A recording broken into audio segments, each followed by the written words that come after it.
Le silence est souvent perçu comme une faiblesse, une absence de réponse, un vide. C'est l'une des plus grandes erreurs de jugement de notre époque. La vérité, que seule une minorité agissante comprend, c'est que le véritable pouvoir ne réside pas dans la réaction, mais dans la maîtrise de la non-réaction. Dans les prochaines 60 minutes, nous n'allons pas parler de ce qu'il faut dire. Nous allons disséquer les 7 réactions impulsives qui vous font perdre instantanément le respect, qui sabotent votre autorité et qui vous positionnent comme un pion et non comme un joueur. Nous allons révéler comment le contrôle stoïcien transforme ces moments de faiblesse potentielle en démonstration de pouvoir absolu. C'est un savoir réservé à une élite, à ceux qui cherchent non pas à être vus, mais à être respectés. Avant de commencer, une question. Quelle est la dernière réaction que vous avez regrettée? Mettez-la en commentaire. Anonymement si vous le souhaitez. Votre réponse est la première étape. Nous vivons dans un monde d'hyper-réactivité. Chaque notification, chaque email, chaque regard est une provocation, un test. La société moderne a créé un champ de mines émotionnelles et la plupart des hommes le traversent en courant, les yeux fermés. Ils explosent, s'excusent et recommencent.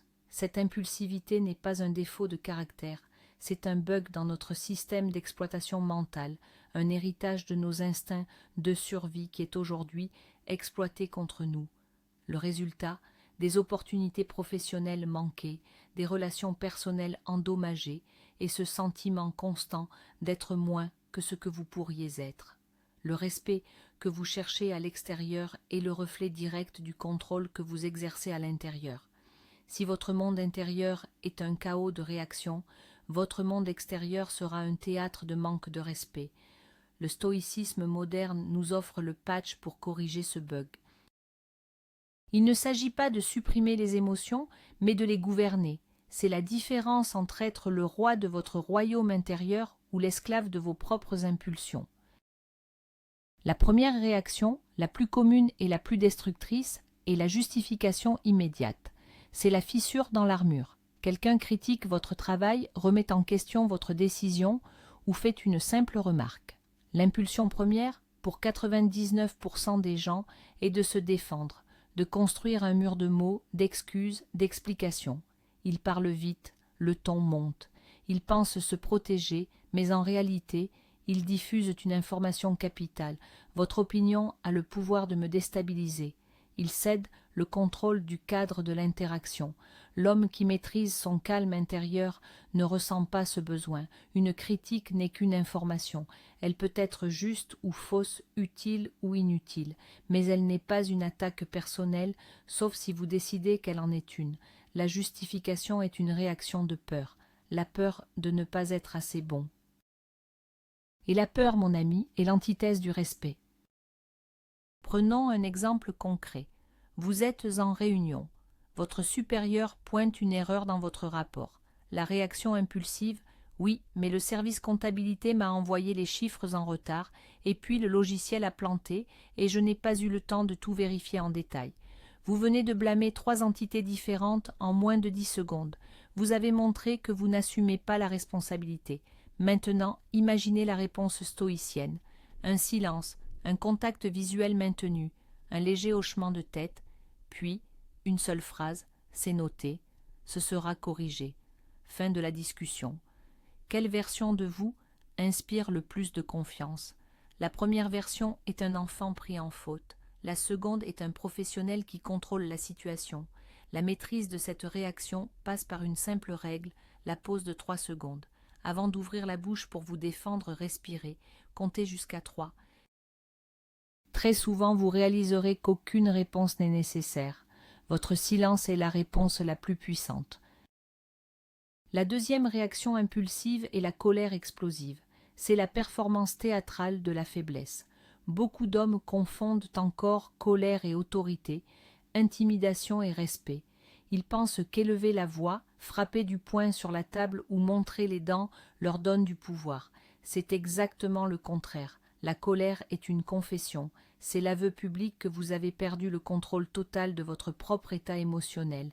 Vous admettez que des mots ou les actions d'une autre personne ont plus de pouvoir sur vous que votre propre raison. Un homme qui crie est un homme qui a épuisé toutes ses options intelligentes. Il ne lui reste que la force brute de ses cordes vocales. Le vrai pouvoir est le calme face à la tempête. C'est la capacité de rester lucide et analytique quand tout le monde autour de vous perd la tête. La colère est une brume qui obscurcit le jugement. Et un homme respecté ne peut jamais se permettre de naviguer à l'aveugle. Le sage stoïcien Sénèque comparait la colère à une forme de folie temporaire. Pendant cet instant, votre cortex préfrontal, le siège de la logique et de la décision, est littéralement déconnecté. Vous êtes piloté par votre cerveau reptilien.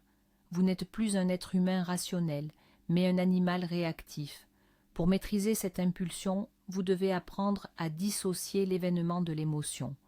Un collègue vous insulte. Ce n'est qu'un événement. Des vibrations sonores qui entrent dans votre oreille. Ce n'est ni bon ni mauvais. C'est votre jugement sur cet événement qui crée la colère. L'homme ordinaire réagit au jugement. Il m'a manqué de respect. L'homme supérieur réagit à l'événement. Il a prononcé des mots intéressants. Pourquoi? Est-il frustré? Menacé? En analysant au lieu de réagir, vous reprenez le pouvoir. Vous n'êtes plus la cible, vous êtes l'observateur. Et l'observateur est toujours au-dessus de l'action. Passons à la troisième réaction, plus subtile mais tout aussi dévastatrice, le besoin de plaire. C'est le oui trop rapide, c'est l'accord immédiat à une demande, même si elle va à l'encontre de vos intérêts, de votre emploi du temps ou de vos valeurs. C'est la trahison de soi pour obtenir une validation externe. Chaque fois que vous dites oui alors que vous pensez non, vous envoyez un message clair. Les besoins des autres sont plus importants que les miens. Mon temps et mon énergie ont peu de valeur. Cela ne génère pas de respect. Au mieux, cela génère de la pitié. Au pire, du mépris. Les gens ne respectent pas les paillassons. Ils s'essuient les pieds dessus. L'homme qui est d'accord avec tout le monde est un homme sans colonne vertébrale. Il est perçu non pas comme aimable, mais comme malléable, facile à manipuler. Et personne ne respecte celui qu'il peut manipuler. La maîtrise de cette réaction ne consiste pas à devenir un ermite égoïste qui dit non à tout. Il s'agit d'introduire une pause délibérée avant chaque engagement. C'est le pouvoir du « laisse-moi vérifier et je te reviens ». Cette simple phrase est une démonstration de force. Elle communique plusieurs choses. Premièrement, que votre temps est organisé et précieux. Vous ne le donnez pas sur un coup de tête. Deuxièmement, que vous prenez les engagements au sérieux. Vous ne promettez pas à la légère. Troisièmement, elle vous donne l'espace nécessaire pour évaluer la demande de manière rationnelle, loin de la pression sociale du moment. Votre non, lorsqu'il est réfléchi et justifié, construit plus de respect que 1000 oui impulsifs. Un non ferme et calme définit vos frontières, et les hommes qui ont des frontières claires sont des hommes que l'on respecte. La quatrième réaction impulsive est la plainte réactive. C'est le réflexe de blâmer des facteurs externes pour une situation inconfortable, le trafic, le patron, l'économie, le temps qu'il fait. La plainte est une déclaration verbale de votre impuissance, c'est l'externalisation de votre responsabilité. Quand vous vous plaignez, vous adoptez une posture de victime. Et une victime, par définition, est quelqu'un qui subit, qui n'a pas le contrôle. C'est l'opposé absolu de l'homme stoïcien qui se concentre uniquement sur ce qu'il peut contrôler, ses propres pensées et ses propres actions. Le monde est chaotique et souvent injuste. C'est un fait. Se plaindre de ce fait, c'est comme se plaindre que l'eau mouille. C'est une perte d'énergie totale, une énergie qui pourrait être utilisée pour trouver une solution, ou au moins pour endurer la situation avec dignité. Imaginez deux hommes coincés dans un embouteillage monstre. Le premier klaxonne, insulte les autres conducteurs, se plaint à haute voix. « C'est incroyable, je vais être en retard, c'est toujours pareil dans cette ville. » Il est rempli de cortisol, l'hormone du stress. Il est misérable et totalement impuissant. Le second observe la situation. Il accepte ce qu'il ne peut pas changer. Il profite de ce temps pour écouter un podcast instructif, passer un appel important ou simplement pratiquer la pleine conscience. Il a transformé une situation négative en une opportunité. Il n'a pas changé la situation extérieure, mais il a maîtrisé sa réponse intérieure. Lequel des deux perd son énergie et son respect? La maîtrise ici consiste à remplacer la question « Pourquoi ça m'arrive ?» par la question « Qu'est-ce que je vais faire maintenant ?» C'est le passage de la mentalité de victime à celle d'acteur. La 5e réaction, fréquente dans les conversations, est l'interruption compulsive. C'est le besoin irrépressible de couper la parole à quelqu'un pour donner son avis, finir sa phrase ou raconter sa propre histoire. C'est un acte de vol intellectuel. Vous volez la pensée de l'autre avant qu'elle ne soit complètement formée. Chaque interruption envoie un message arrogant et irrespectueux. Ce que j'ai à dire est plus important que ce que tu es en train de dire. Ton opinion m'intéresse moins que le son de ma propre voix. Cela démontre une incapacité à écouter, ce qui est l'une des compétences les plus sous-estimées des leaders et des hommes respectés. Celui qui parle constamment apprend peu. Celui qui écoute absorbe des informations, détecte les nuances, comprend les motivations de son interlocuteur. L'écoute active n'est pas une posture passive, c'est une collecte de renseignements stratégiques. La maîtrise de l'interruption est un exercice de discipline mentale. Cela demande de combattre son propre ego. La prochaine fois que vous sentez l'envie de couper la parole, mordez-vous la langue, littéralement si nécessaire. Laissez un silence s'installer après que votre interlocuteur a fini de parler. 1, 2, 3 temps. Ce silence a un double effet. D'abord, il vous assure que la personne a vraiment terminé sa pensée. Ensuite, il donne un poids incroyable à ce que vous allez dire ensuite. Votre parole devient rare et donc précieuse. Les gens qui parlent peu et écoutent beaucoup sont perçus comme plus sages et plus réfléchis. Ils ne réagissent pas, ils répondent, et une réponse est toujours plus respectée qu'une réaction. Le pouvoir n'est pas dans le fait de parler le premier, mais de parler en dernier avec la vision la plus complète de la situation. Nous arrivons à la 6e réaction impulsive, la plus insidieuse, la recherche de validation. Elle se manifeste de manière subtile. C'est le fait de terminer une affirmation par une question. Je pense que nous devrions prendre cette direction, n'est-ce pas? Ou de regarder nerveusement la réaction des autres après avoir donné son opinion. C'est un signal de faible conviction. Vous présentez une idée, mais en même temps, vous demandez la permission de la croire. Vous transférez l'autorité de votre jugement aux autres. Un homme qui respecte sa propre pensée n'a pas besoin de l'approbation extérieure pour la valider. Il l'expose avec clarté et confiance. Il peut être ouvert à la discussion et aux contre-arguments, mais la fondation de sa pensée est solide. Elle ne vacille pas au premier regard de doute. Le stoïcisme nous enseigne le concept de la citadelle intérieure. C'est votre forteresse mentale où vos jugements, vos principes et votre estime de soi résident, à l'abri des opinions volatiles du monde extérieur. Chercher la validation, c'est donner les clés de votre citadelle à n'importe qui. La maîtrise de cette réaction commence par un changement de langage. Supprimez les tics verbaux qui dénotent le doute. Non, tu ne trouves pas, en quelque sorte. Remplacez-les par des affirmations. Au lieu de « c'est peut-être une bonne idée », dites « c'est une bonne idée ». La différence est subtile, mais l'impact sur la perception de votre confiance est énorme. Fondez vos opinions sur la logique et les faits, pas sur le désir d'être aimé. Le respect suit la conviction, pas la complaisance. Enfin, la 7e et dernière réaction, la réaction à la provocation, c'est le test ultime du contrôle de soi. Quelqu'un vous lance une pique, une insulte déguisée, un commentaire passif-agressif. Le but est de vous faire sortir de vos gonds, de vous faire perdre votre calme. Si vous réagissez, vous avez perdu, vous avez mordu à l'hameçon, vous avez prouvé que l'autre personne a le pouvoir de dicter votre état émotionnel. Comme le disait l'empereur stoïcien Marc Aurèle, le meilleur moyen de se venger d'un ennemi est de ne pas lui ressembler. Si quelqu'un se comporte de manière mesquine et que vous répondez avec colère et mesquinerie, vous vous abaissez à son niveau. Vous devenez son égal dans la petitesse. La maîtrise de la provocation réside dans ce que les stratèges appellent l'indifférence calculée ou l'amortissement. Ce n'est pas de l'ignorance passive, c'est un choix actif de ne pas accorder d'importance à l'attaque. Face à une pique, plusieurs options stoïciennes s'offrent à vous. Le silence, accompagné d'un contact visuel soutenu, est souvent le plus déstabilisant pour le provocateur. Un léger sourire, comme si vous observiez le caprice d'un enfant, ou une réponse qui désamorce par l'humour ou en changeant complètement de sujet. L'idée est de montrer que la tentative de provocation n'a même pas atteint votre radar, elle est trop insignifiante pour mériter une véritable réaction émotionnelle de votre part. C'est la démonstration ultime que vous opérez sur un plan de conscience supérieur. Vous ne jouez pas à leur jeu, vous êtes l'arbitre.